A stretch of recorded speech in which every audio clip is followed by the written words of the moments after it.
there, and welcome to Brain Body Biome Inspo, our weekly time to come together and talk about topics for optimizing the health of our brain, body, and biome via nervous system regulation. And today I've got a really juicy one. Actually, we're just going to start to barely scrape the surface of this topic of adrenal health.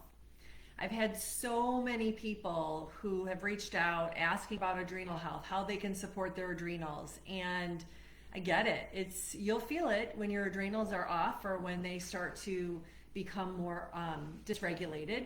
And of course, my approach is going to come from a place of nervous system regulation and connecting organs and the brain and the body. So we're going to talk about that today.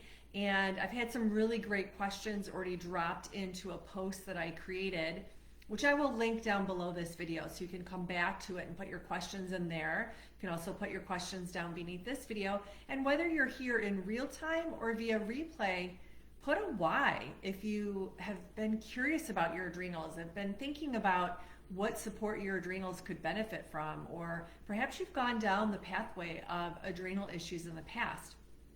So I have so many people, and drop them down in those comments because even without seeing people dropping in the comments, I have talked with so many people in person, in my in-person practice, in my virtual membership community, and via emails and text messages and DMs that are talking about adrenal concern. They're concerned about stress and anxiety, and then sometimes they connect it to the adrenals. Sometimes they're not yet making that connection. And because of my love of organs, I wanted to take this topic that we're always talking about, anxiety, stress, overwhelm, feeling depleted, and help bring it to the adrenal organs. Now these are I think they're really cute little organs. Of course, I love organs, so I'm going to say that. They're little walnut-shaped organs right above your kidneys. So they're on the back body, just at those the lower rib cage area there. So they're right back there. For being so small, I like to say they're small but mighty. They have a huge, huge job. And one of the questions that was presented in our group was, how do I know when my adrenals need support and how do I support them? So that's a big question I'm just going to start to tap into today. And my intention is I always want to empower you at these Brain Body Biome Inspos to have a tool that you can take to support yourself that won't require any fancy equipment or anything like that. So here's some ways you can know if your adrenals are perhaps being a bit stressed, overwhelmed, overtaxed. So you could be tired, you could be wired, right? You could have that sort of energy that has you feeling a bit anxious, reactive, irritable. You could be tired and wired. That's a really challenging one. You might feel heart palpitations. Of course, you need to get that looked at to make sure it's not another situation, but a lot of people, especially women with adrenal fatigue and depletion, they feel that their heart rhythms get a bit off. You can feel sluggish. You can feel a lack of energy, especially in the morning, and between 2 and 5 in the afternoon is a big time that people will often feel sort of that adrenal slump come in. And so maybe you notice that your energy is sort of up and down throughout any given day. Maybe that is something that you notice, and that's not uncommon to hear from people that they feel their adrenals are really playing with their energy and their emotions. Hi, Amy. I see that you hopped in here. Lovely to see you, beautiful lady, as well. Thank you for being here. So how can we support these adrenals? Actually, let me go through a few other signs and symptoms because, again, very insightful question. How do I know when I need to go to my adrenals? Because there's a lot of times that people feel fatigued and they feel depleted. And is it always adrenals? No. Is there often an adrenal component to it? Yes. Could we all benefit from thinking of our adrenals as a priority for self-care as much as we think about like taking care of our hair and our facial routine? I was laughing because I have a 14-year-old, and last night she was talking about how she just needed to get back on track with her routine, of her nighttime routine. And her nighttime routine could take an hour or two if she did all the stuff that she loves to do for her face and all the different things, which is awesome. And I'm thinking, I'm the one that needs to give a little more time to my skin and self-care routine. You're 14, your skin looks amazing. Anyway, I am just saying we should put adrenals at the top of our self-care priority list. Some other symptoms, I just talked about lack of energy, especially in the morning, hard to get out of bed, and in the afternoon between 2 and 5. Also, these are the people that often feel tired, really tired between 9 and 10 p.m., but they resist going to bed. So they're tired, but they really put off going to bed. That can be a sign of an adrenal issue going on, adrenal fatigue. Also, decreased immunity. When your adrenals are overtaxed, you're not going to recover as well. You might be sick more often. And also, these are people that can have an increased gag reflex if their adrenals are off. That's something a lot of people don't know. Brain fog is tied to adrenals. Or those people that shiver more often, not only because they're sick dealing with something, but they just kind of shiver more regularly. These are the people that can feel lightheaded because of positional changes, orthostatic hypotension. These people often feel better for a short period of time after eating, but then they start to feel the energy slump again. These people are often, these are the people that are dealing with adrenal challenges. They often need coffee or stimulants in the morning to get going. These people often crave salty, high fat, and sugary foods, and we're going to talk about that in a future Brain Body Biome Inspo.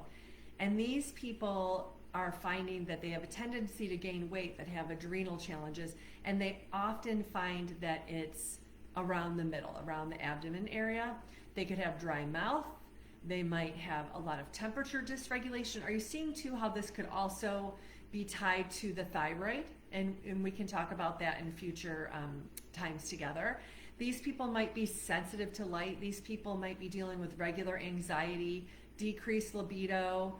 And the one that is often, very often missed is unabating low back pain. Now, certainly you want to get that all checked out. You want to get all of these signs and symptoms checked out, have blood work done with your healthcare provider.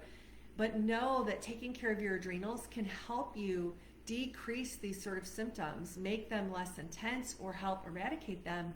But a lot of times the low back pain can be tied to adrenals. And I showed you where those adrenals are, those little walnut-shaped organs, if you're just joining us, above the kidneys, at the low back, at the area of the lower ribs.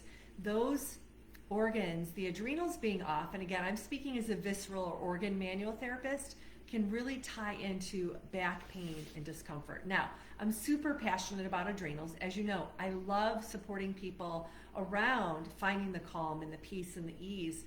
People dealing with stress, overwhelm, nervous system dysregulation, anxiety being a big part of that. And I'm so passionate about, and I feel so incredibly grateful to have so many tools in my toolbox, because I had an entire course in my manual therapy training program on adrenal health, an absolute entire course on adrenal health. So I'm going to share some techniques with you, and just one technique each week. We'll probably do this for a few weeks because there's so much to cover, and share a technique that can be a very easy to access, no equipment required, self-soothing technique. Now, one other thing I want to say about adrenals, and I will hit on this in a different Brain Body Biome Inspo, is that very often people that have food sensitivities, have sort of an anaphylaxis, that reaction takes place in the adrenals.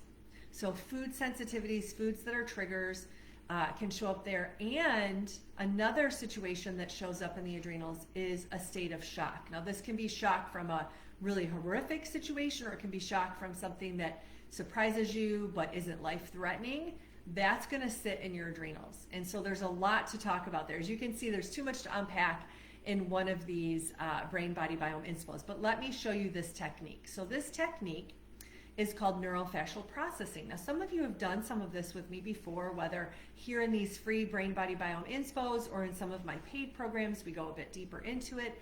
But I want to show you a super simple tool to help you start to dial down the stress in your adrenals. So the neurofascial processing is a hands-on self-soothing technique. You're going to take your hand and put it over the adrenals. The adrenals go right above those kidneys and at the lower ribs. Now, you want to reach behind if you can.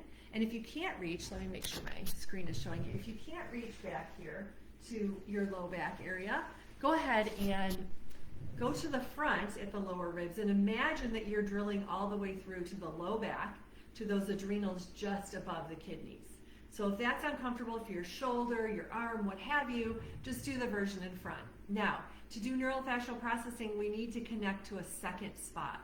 And in this case, we're going to connect to the ureters. The ureters are all about draining inflammation and stress and big emotions.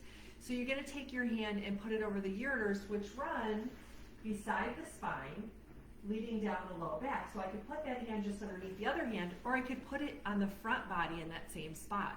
Because again, I know a lot of people, their shoulders get cranky, they're not able to reach behind. You could do both hands in front, one at the lower ribs, one beneath it. And this is going to be a great way to start dialing it down. Now, ideally, we want to hold this spot for 15 to 20 minutes, these two spots rather, for 15 to 20 minutes. And you could do longer, you could do an hour if you had it, and you want to continually do this, especially during times of stress.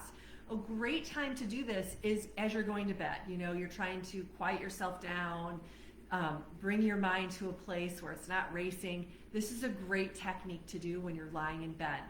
And any other time where you can be still and just hold these spots. If you have a meditation practice, if you're doing yoga, if you're doing Pilates, of course I love Pilates, if you're doing Pilates or any movement practice where you do a little bit of something meditative at the end, you could do this. You could do this at the end of a short meditation practice. So this would be a great tool to do. It's super easy. It's all built in. Now there are other spots we go to for neurofascial processing that go deeper into the limbic system, the amygdala, where those intense emotions are. But you want to start with this very simple tool first. And I teach those deeper tools in my membership and in some of my other programs. But start with this. See how you feel. And you can do this. I get this question a lot. Can I do this when I'm watching TV or watching a program? Sure, you can absolutely do that. You can also do it and try to tune in. If you're watching a program and distracted, you may not tune in, but if you're doing it in a place of quiet, almost like a meditation, you might feel like, oh, I feel a connection. Oh, I feel a sense of drainage. Oh, I feel different emotions coming up. We always just want to observe those. We don't want to judge them. We're just noticing them. It's informing us so that we can be empowered to be more curious and go further with some of these tools. So again, very simple tool that I could show you very quickly. It can be done. You can create projects where you work on adrenals to ureters and do, say, a 4-hour project and create a little checkbox. That's not required. You can just start there. Now, in this weekend coming up, the email will have a video and I'll share some other ideas of how to do this, and it'll go straight to it without all the discussion about signs and symptoms of adrenal issues and fatigue. So watch for that as well. And then it shows up on the vlog, so you always have access to it. I'm always thinking, how can I get this material to you so that it's accessible in various ways and easy for you to find again when you want to go back to it. So I have had so many people reach out about adrenals, whether in my one-to-one practice, in my group offerings, and I'm considering doing a short workshop on adrenal health with these kinds of tools put together in a flow and much more information to fill your toolbox with. So if that's something you're interested in, whether you're here live or you're watching the replay, please drop in the comments, because I've had the outline for this workshop done for some time, and I would love to put it out there if there's interest. So I'm going to pause here and just see if there are any questions or comments. I love when you bring your questions or comments, and it doesn't have to be here in real time. It can be after you watch the replay, or even if you're here in real time and you find that your questions bubble up later, by all means, put them here. I actually have a post started in our group already that is asking for your questions around adrenal health. So let me just make sure I didn't miss any questions here in the live, and I do not think that I have missed any questions here. All right, thank you so much for being here, and keep those questions coming. Give this a try, and I'd love to hear how it unfolds for you. Until next week, when we dive into adrenals again, bye for now.